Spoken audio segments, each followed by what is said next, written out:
नमस्कार साथियों, आप सभी का स्वागत है कहानी केंद्र में। मेरा नाम है मलय भट्टाचार्य। आज मैं आपको सुनाने वाला हूं लेखक मुंशी प्रेमचंद द्वारा लिखी कहानी ये भी नशा वो भी नशा। कहानी शुरू करने से पहले सभी से ये गुजारिश है कि जिन्होंने अभी तक चैनल को सब्सक्राइब नहीं किया है वे जल्दी से कहानी केंद्र को सब्सक्राइब करके उसका एक बेशकीमती हिस्सा बन जाइए। इससे मेरी भी हौसला अफजाई होती है। तो शुरू करते हैं आज की कहानी।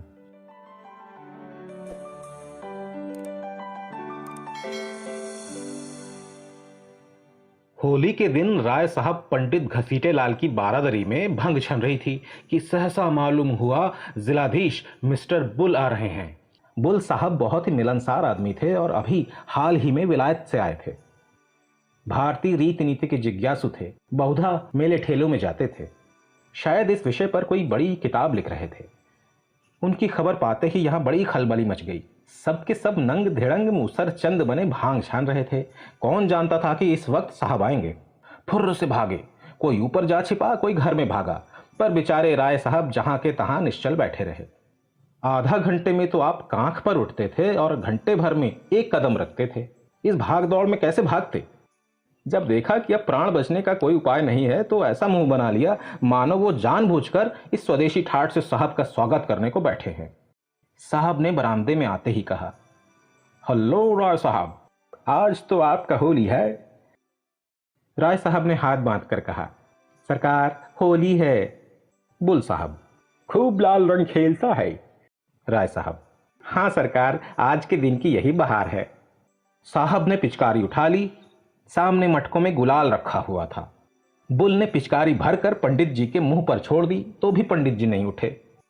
धन्य भाग, कैसा ये सौभाग्य प्राप्त हो सकता है। वाह रे हाकिम, इसे प्रजावत्सल कहते हैं।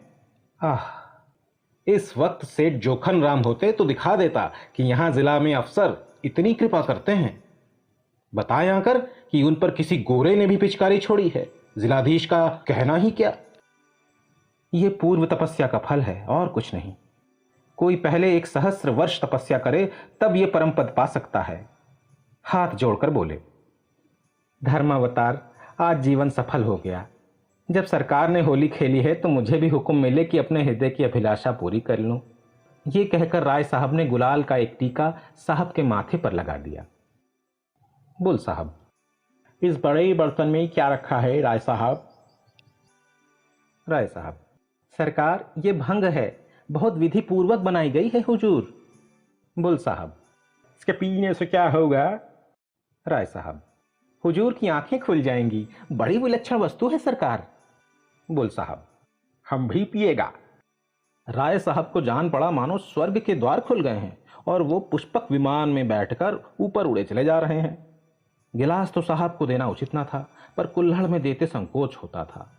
आखिर बहुत ऊंच नीच सोचकर गिलास में भंग उड़ेली और साहब को दी। साहब पी गए। मारे सुगंध के चित्त प्रसन्न हो गया। दूसरे दिन राय साहब इस मुलाकात का जवाब देने चले। प्रातःकाल ज्योतिषी से मुहूर्त पूछा। पहर रात गए साइत बनी थी, अतएव दिन भर खूब तैयारियां की। ठीक समय पर चले। साहब उस समय भोजन कर रहे थे। खबर पाते ही सलाम दिया। राय साहब अंदर गए तो शराब की दुर्गंध से नाक फटने लगी। बेचारे अंग्रेजी दवा ना पीते थे। अपनी उम्र में शराब कभी छुई न थी। जी में आया कि नाक बंद कर लें, मगर डरे कि साहब बुरा ना मान जाएं। जी मचला रहा था पर सांस रोके हुए बैठे थे। साहब ने एक चुस्की ली और गिलास मेज पर रखते हुए बोले, राय साहब, हम कल आपका बंग पी गया, आज आपको हमारा बंग पीना पड़ेगा। आपका बंग बहुत अच्छा था, हम बहुत सा खाना खा गया। राय साहब, हुजूर, हम लोग मदिरा हाथ से भी नहीं छूते। हमारे शास्त्रों में इसका छूना पाप कहा गया है। बुल साहब हंसकर, नहीं नहीं, आपको पीना पड़ेगा राय साहब। पाप पुण्य कुछ नहीं, ये हमारा भंग है, वो आपका भंग है, कोई फर्क नहीं। उससे भी नशा होता है, इससे भी नशा होता है, फिर फर्क कैसा? राय साहब, नहीं धर्मावतार, मदिरा को हमारे यहाँ वर्जित किया गया है। बुल साहब, ऐसा कभी नहीं हो सकता। शास्त्र मना करेगा तो इसको भी मना करेगा, उसको भी मना करेगा, अफीम को भी मना करेगा। आप इसको पिए, डरे नहीं, बहुत अच्छा है। ये कहकर साहब ने एक गिलास में शराब उड़ेलकर राय साहब के मुंह में लगा ही तो दी। राय साहब ने मुंह फेर लिया और आंखें बंद करके दोनों हाथों से साहब का हाथ हटाने लगे। साहब की समझ में यह रहस्य न आता था। वो यही समझ रहे थे कि ये डर के मारे नहीं पी रहे हैं। अपने मजबूत हाथों से राय साहब की गर्दन पकड़ी और गिलास मुंह की तरफ बढ़ाया।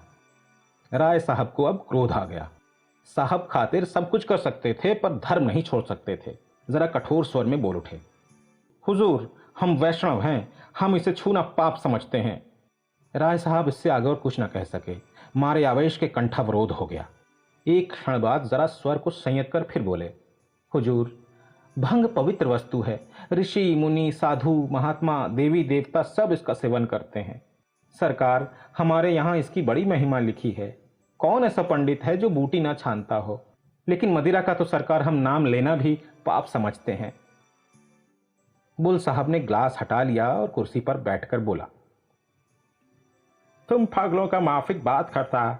धर्म का किताब भंग और शराब दोनों को बुरा कहता है, तुम उसको ठीक नहीं समझता। नशा को इसलिए सारा दुनिया बुरा कहता है कि इससे आदमी का अकल खप्त हो जाता है। तो भंग पीने से पंडित और देवता लोग का अकल कैसे खप्त नहीं होगा, ये हम नहीं समझ सकता। तुम्हारा पंडित लोग भंग पीकर राक्षस क्यों नहीं होता? हम समझता है कि तुम्हारा पंडित लोग भंग पीकर खप्त हो गया है, तभी तो वो कहता है ये अछूत है, वो नापाक है। रोटी नहीं खाएगा, मिठाई खाएगा।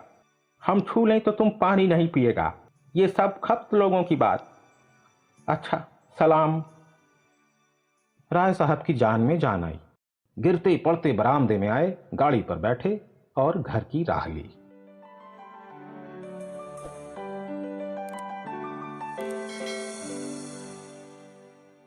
तो साथियों, अभी आप सुन रहे थे लेखक मुंशी प्रेमचंद द्वारा लिखी कहानी ये भी नशा वो भी नशा। ये कहानी आपको कैसी लगी मुझे कमेंट सेक्शन में बताइएगा। अच्छी लगने पर इसे लाइक और अपने जानने वालों में शेयर करिएगा ताकि वे भी इसका आनंद उठा सकें।